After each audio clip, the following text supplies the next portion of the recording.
Government of ఇండియాకి ఏమైనా అల్లుడా ఆ లంజా కొడుకు, లేదా మన చట్టం వాడి అబ్బ సొత్త? మన ఆడవాళ్ళ మీద ఎవరన్నా కన్నేశాడని తెలిస్తేనే కొత్తలాడిపోతుంది సార్ మన రక్తం. అలాంటిది నా తల్లి మీద కన్నేశాడు, భరత మాత మీద కన్నేశాడు.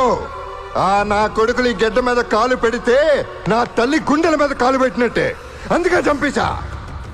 అయినా నేనన్న దేశభక్తుని చంపానా, అయ్యప్ప భక్తుని చంపానా? ఒక పాకిస్తాన్ టెర్రరిస్ట్ లంజా కొడుకుని చంపా. ఆడనే కాదు, తప్పు చేసిన లుచ్చా నా కొడుకుల్ని మా స్టేట్ లో కూడా చాలా మందిని చంపా. ఏం పీక్కుంటారో పీక్కోండి.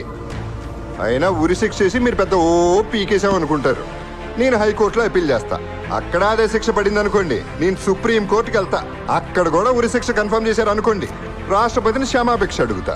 సదరు రాష్ట్రపతి గారు అవునా కాదా అని ఆలోచించి చెప్పే లోపల నా తొట్టి కిందకి